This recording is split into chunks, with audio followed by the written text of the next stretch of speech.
On a freezing January night in Ohio, a 61-year-old Army veteran named Ray zipped himself into a sleeping bag inside a collapsing tent behind a grocery store.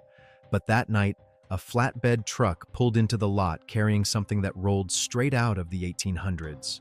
A wooden wagon with a curved green roof, brass lanterns, and a little chimney poking through the top. Someone handed Ray a key and said, "This one's yours." 6 months earlier, that wagon had been rotting in a farmer's field, and the people who rebuilt it had never met Ray. To understand how an antique wagon ended up saving an American veteran, you have to go back more than 150 years to the roads of England and Eastern Europe. The wagon Ray received is called a vardo, though most Americans know it as a gypsy wagon. These were the homes of Romani families, built by hand starting in the mid-1800s, and they were never meant to be quaint. They were engineering. A vardo had to carry an entire family's life down muddy roads behind a single horse, so every board was chosen for strength and weight. The curved bow-top roof shed rain and snow without pooling. The raised wheelbase kept the floor above cold ground and flooding. Inside, a cast-iron stove sat on a fireproof hearth, bunks folded into the walls, and cabinets fit into corners the way a ship's cabin uses space. Romani craftsmen painted them in deep greens and reds with gold scrollwork, partly for pride and partly because a well-kept wagon told every town they entered that this family took care of what was theirs. There wasn't just one kind either. The reading wagon, named for the English town where the finest builders worked, stood tall with sloped sides and carved porch brackets, and it was considered the aristocrat of the road. The Burton wagon rode lower and wider, favored by showmen's families traveling with fairs. And the bow top, the style Ray would receive more than a century later, was the workhorse of the three. Lighter, cheaper, canvas stretched over steamed ash ribs, and nearly impossible to tip over in a crosswind. A master builder took the better part of a year to finish one, and a family paid it off the way we pay off houses today, season by season. When the family matriarch died, tradition sometimes called for the wagon to be burned along with her belongings, which is part of why so few originals survive, and why the ones sitting in American barns are rarer than most farmers realize. And that raises a fair question. How did English and European wagons end up in Ohio barns at all? Some crossed the Atlantic with circuses and traveling carnivals in the early 1900s, worked the fair circuit for decades, then got parked when trucks made horses obsolete. Others were imported by wealthy collectors in the 60s and 70s, back when a restored vardo was a garden ornament for people with money, then forgotten by heirs who didn't share the obsession.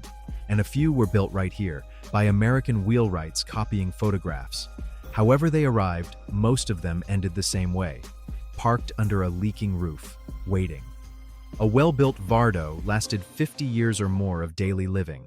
Compare that to a modern tent, which the weather in most American cities destroys in a single season.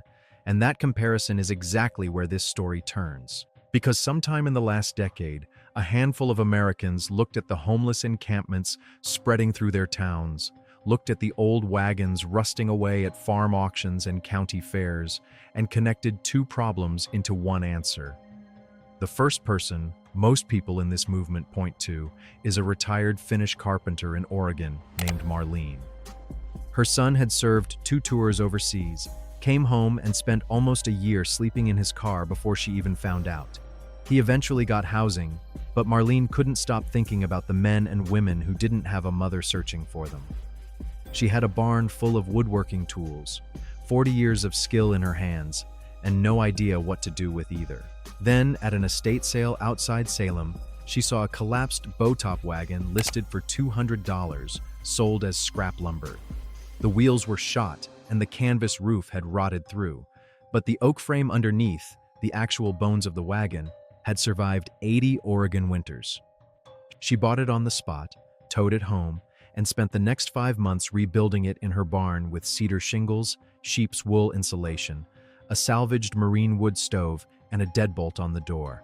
When she was done, she didn't sell it. She drove it to a veterans outreach center in Eugene and asked a caseworker one question: who needs this the most? That single wagon started something because photographs of it spread through church newsletters and county fair circles, and older Americans with workshops and free time began asking Marlene how she did it. Marlene never planned to run a movement, and by most accounts, she still insists she doesn't. What she did was write everything down. Materials lists, stove clearances, insulation choices, the mistakes that cost her money. She photocopied the pages and mailed them to anyone who asked. And those photocopies traveled the way things travel among retired people. Hand to hand, folded into church bulletins, passed across fairground tables. Within 2 years, crews she had never spoken to were mailing her photos of finished wagons from Tennessee, Michigan, and upstate New York. The idea spread fast because the answer to the obvious question turned out to be surprisingly practical, and this is the part that separates the wagon movement from every other homeless housing idea you've heard about. A tiny house is a wonderful thing, but the moment you set a tiny house on the ground, it becomes a building. And a building in America means foundations, building permits, zoning hearings, sewer hookups, and inspections that can take years and cost tens of thousands of dollars before a single person sleeps inside. Cities like Austin and Eugene did push tiny home villages through, and places like Community First Village in Texas now house hundreds of formerly homeless people. But those projects took major donors, years of legal work, and city councils willing to fight for them. A wagon, though, sits on wheels. In most jurisdictions, a structure on wheels is not a building at all. It's a vehicle, closer in legal terms to a camper or a travel trailer. No foundation, no building permit, no years of hearings. A church can park one behind its sanctuary. A farmer can park 3 along his tree line. A widow with a long driveway can host one next to her garage. The wheels are the loophole. The old Romani builders made their homes mobile to survive being pushed from town to town. A century and a half later, that same mobility lets these wagons slip through the cracks in American zoning law, cracks that have kept cheaper shelter illegal in most of the country. The economics tell the same story. A shelter bed in a major American city can cost the system tens of thousands of dollars a year, and many homeless people, especially veterans, refuse shelters anyway because of theft, violence, and crowding. A new tiny house runs anywhere from $30,000 to $80,000 once land and permits are counted. A wagon restoration, done by volunteers with donated and salvaged materials, typically lands between $3,000 and $7,000. The rotted wagons themselves sell at farm auctions and estate sales for a few $100s, sometimes free to anyone willing to haul them away, because to most buyers, they're just old wood. To a restoration crew, that old wood is the whole point. Oak and ash frames from the early 1900s are often denser and better seasoned than anything at a modern lumberyard.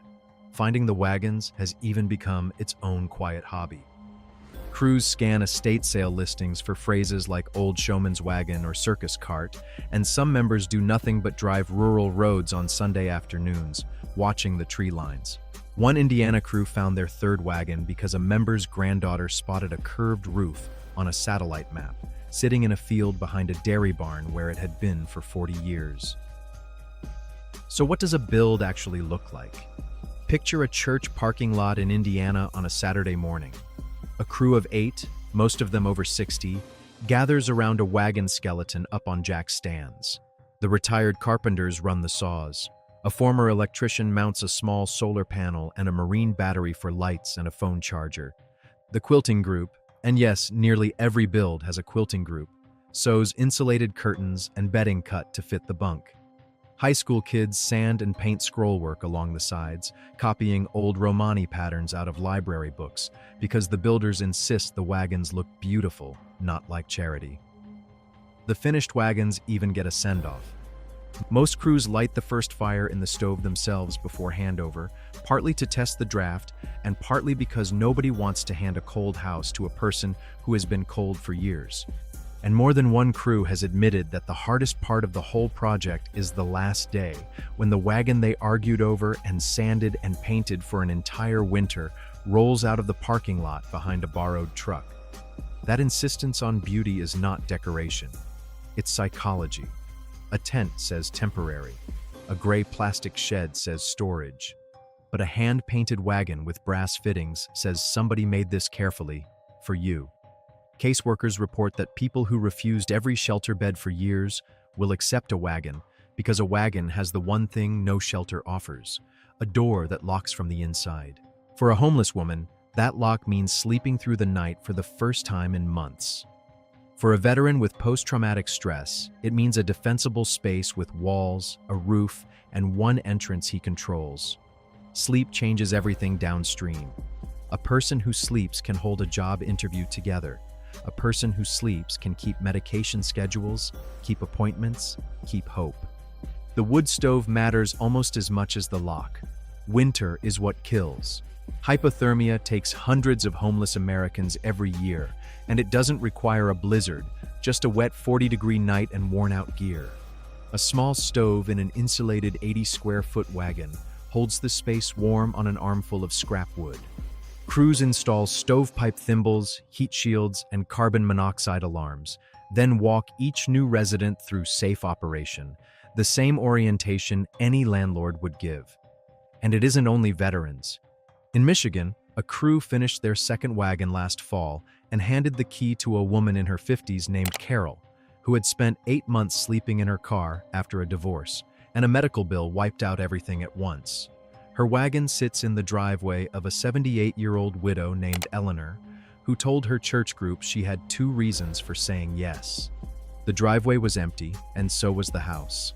Now the 2 women drink coffee together most mornings. Carol shovels the walk in winter and keeps an eye on the place when Eleanor visits her grandchildren. The arrangement has no program name and no caseworker, just a wagon, a driveway, and 2 people who were both a little less alone by spring. Now, if you're watching this and thinking about someone in your own life, or maybe about your own situation, this next part is for you. A lot of what actually gets people through a housing crisis, the specific moves, the programs with money left in them, the ways to protect what you still have before you lose it, is advice that's too blunt and too specific for what YouTube allows on this channel. So it was all put into one place YouTube can't touch, a guide called The Veteran's Blueprint. It's written for people who are running out of runway, people already sleeping outside, and for the family members and volunteers trying to pull someone back in. If that's you, the link is in the description below this video, or just scan the QR code on your screen right now. It exists so that nobody watching this has to figure it out alone. Now back to the wagons, because this is where the movement hit a wall, and the wall was City Hall. The first complaints usually come within weeks of the first wagon appearing. In one Midwest town, a church parked 2 finished wagons behind its fellowship hall for 2 homeless veterans, and within a month, a neighbor filed a complaint claiming the church was operating an illegal campground. Code enforcement showed up with a clipboard. The local paper ran a story. And the town council meeting that followed went on for 4 hours, with neighbors on one side warning about property values, and the pastor on the other side asking a question nobody could comfortably answer. Where exactly would you like these 2 men to sleep instead? The legal fights taught the movement to get smarter. Builders learned to register the wagons properly so they hold up as vehicles on paper. Host sites learned the difference between a resident and a camper and how long a vehicle can sit before local rules kick in. Some churches leaned on religious land use protections, the same federal law that lets congregations run soup kitchens over zoning objections.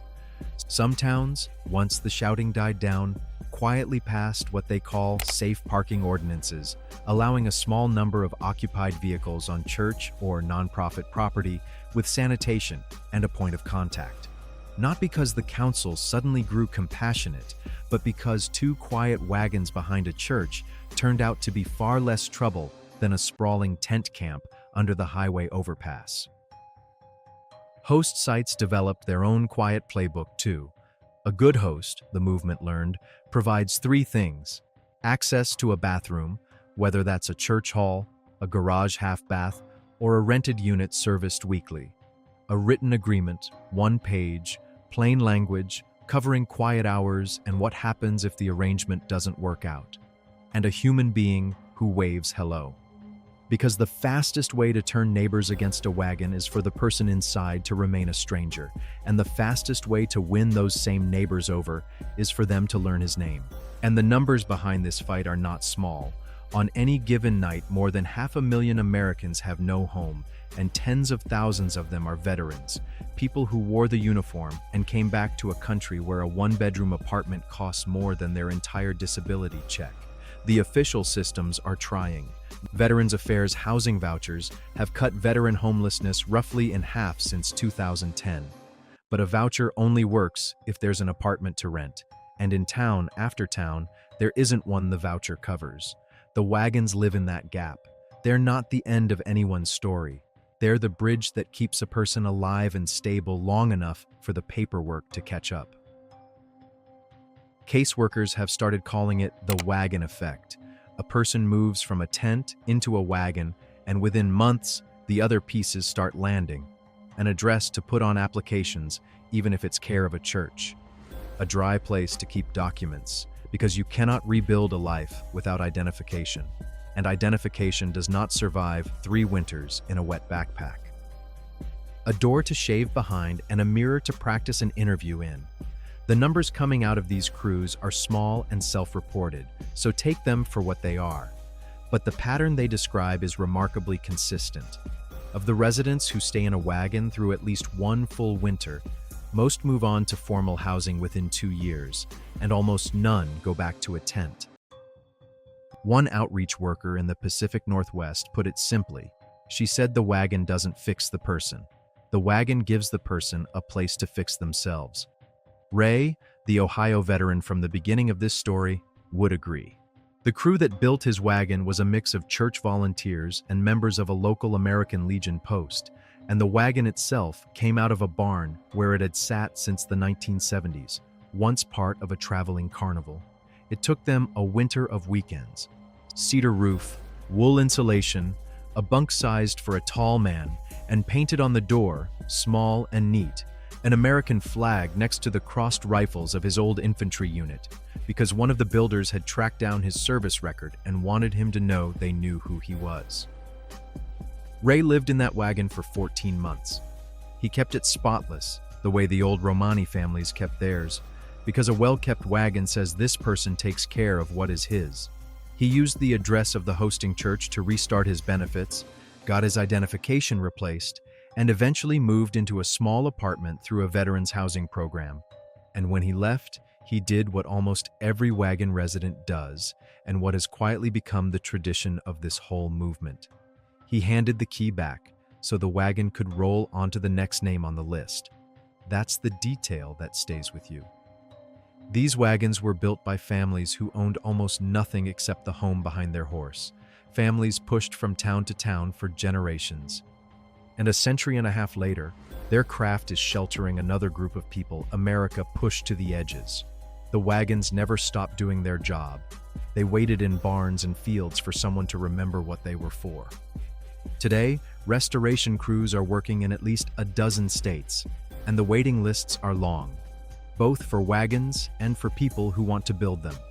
If you have a barn, a workshop, or 40 years of skill in your hands and nowhere to put it, somewhere near you, there is probably an old wagon rotting in a field, and a person sleeping in the cold who has never once been handed a key. If these stories matter to you, hit subscribe, because this channel tells the stories of Americans solving problems with their own 2 hands every single week. And you'll want to see what one Texas community built when they took this same idea and scaled it into an entire village for the homeless, with a chapel, gardens, and movie nights under the stars. That video is on your screen right now.